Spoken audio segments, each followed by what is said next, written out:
Imagine-toi en train de brosser pendant des semaines, voire des mois.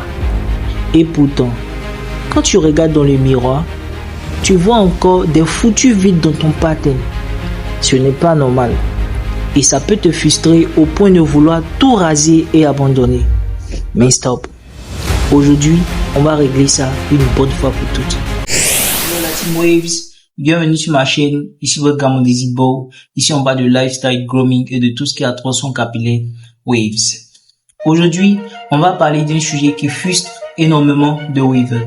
Ces fameux vides dans les waves. Ces creux qui gâchent tout ton pattern. Ces endroits où tu as l'impression que tes waves ne veulent pas se connecter.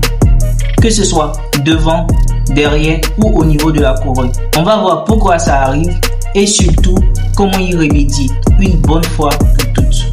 Et crois-moi, si tu appliques ces conseils, tes waves vont littéralement changer de dimension.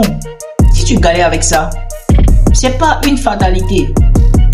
Tu peux récupérer ces zones vides, mais il faut comprendre ce qui cause le problème et surtout comment brosser intelligemment pour combler ces trous. Tu vois ce flow, ces waves bien définis. Ce n'est pas un hasard. Ça ne tombe pas du ciel. Ça demande un travail intelligent. Pas juste brosser au hasard, mais brosser avec stratégie, avec précision. Et si tu appliques tout ce que je vais te dire aujourd'hui, peu importe où se trouvent tes vides, peu importe leur taille, tu vas les combler. C'est une garantie.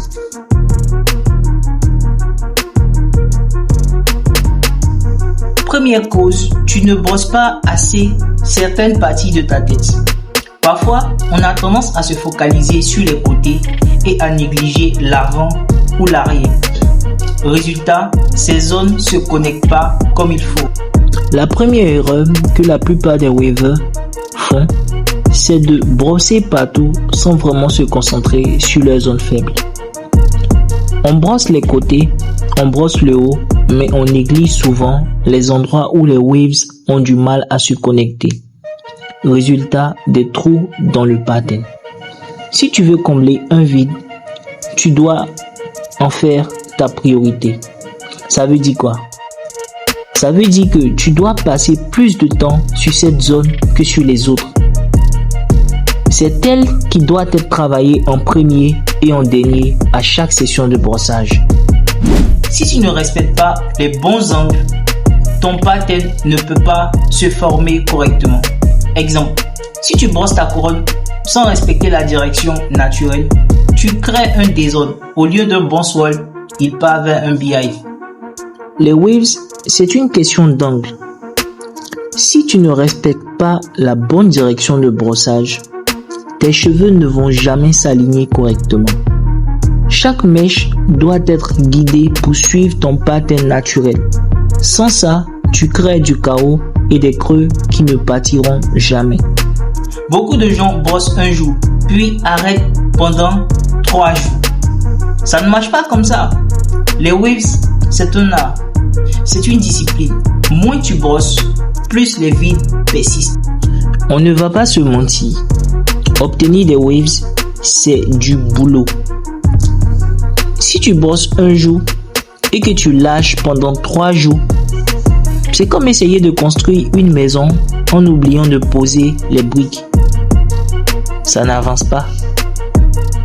Si tu veux un pattern solide, tu dois être régulier. C'est la clé. Un vrai waver brosse tous les jours, sans exception. Peu importe si tu as la flemme, peu importe si tu penses que ça ne sert à rien. Chaque minute que tu passes à brosser est une brique de plus pour bâtir tes waves. Parfois, c'est aussi une question de santé capillaire. Un cuir chevelu sec, mal nourri, ça donne des cheveux fragiles et clairsemés. Donc, des zones vides. Tes cheveux sont comme une plante. Si tu ne les nourris pas, ils deviennent faibles, secs et irréguliers.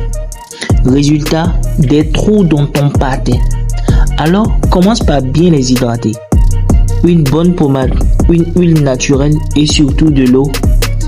Tes cheveux ont besoin de cette routine pour pousser uniformément et combler les vides naturellement. Si tu coupes trop tôt ou si tu ne brosses pas bien pendant ton wolfing, ton pattern ne se renforce pas et ces zones persistent. Le wolfing, c'est ton arme secrète pour intensifier ton pattern. Mais mal géré, il peut détruire tout ton travail. Si tu coupes trop tôt, tes waves n'ont pas le temps de bien s'installer. Ne coupe pas à la première occasion, laisse pousser. Apprends à gérer tes cheveux longs et quand viendra le moment de couper, tu verras que les waves seront plus épaisses, plus profondes et mieux connectées.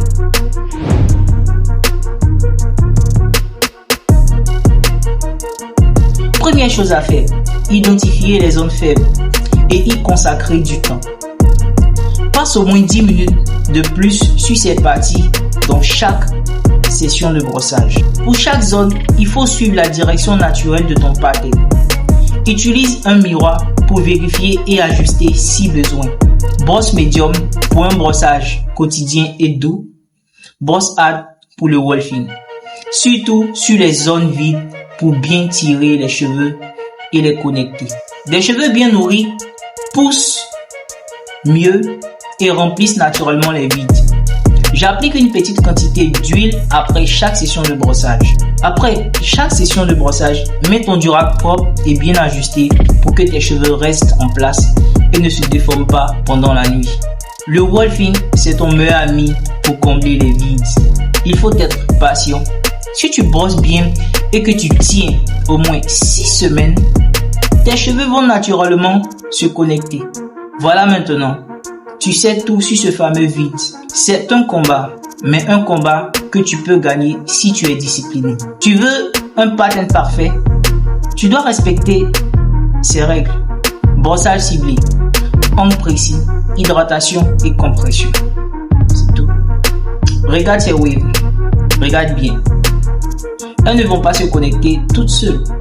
C'est toi qui dois les créer. Maintenant, c'est à toi de jouer. Dis-moi en commentaire où tu galères le plus et on va régler ça ensemble. Si cette vidéo t'a aidé, balance un like, partage avec un waver en difficulté et abonne-toi pour encore plus de conseils. On se retrouve très vite pour une nouvelle vidéo. Stay wavy, stay frais.